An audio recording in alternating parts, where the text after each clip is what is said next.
Hey, bagaimana kabarmu hari ini? Ada pesan bagi setiap kita.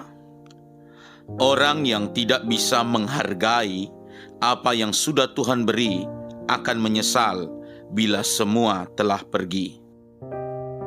Hidup kita di dunia ini terbatas dan sementara.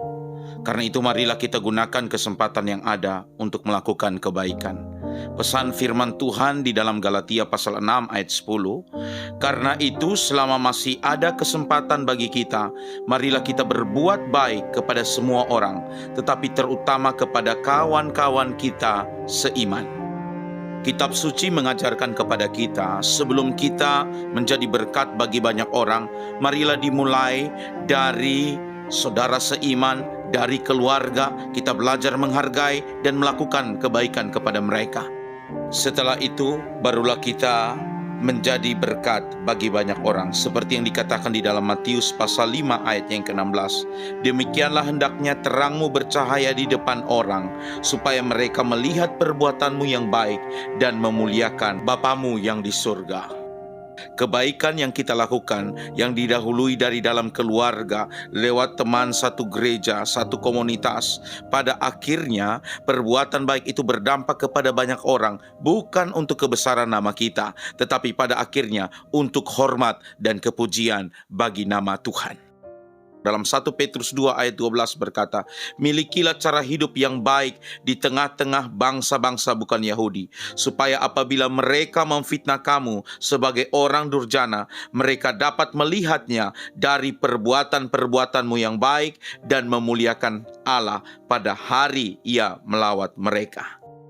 Oleh sebab itu, Bapak Ibu Saudara, marilah kita belajar menghargai apa yang sudah Tuhan beri kepada kita. Keluarga, pekerjaan, saudara, kakak, adik.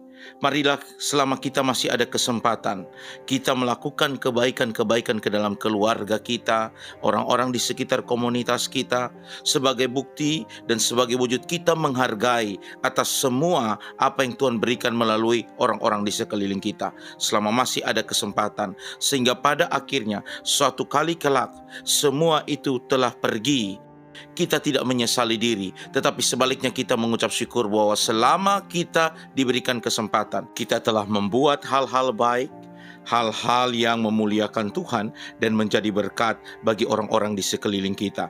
Dan itu bisa kita lakukan dengan kita belajar menghargai apa yang sudah Tuhan berikan kepada kita, supaya pada akhirnya jangan sampai ada penyesalan. Karena itu mari selama masih diberikan kesempatan untuk hidup bersama dengan keluarga kita, orang-orang di sekeliling kita, komunitas kita, pekerjaan yang Tuhan berikan, mari kita lakukan kebaikan. Tuhan Yesus memberkati kita semua. Shalom.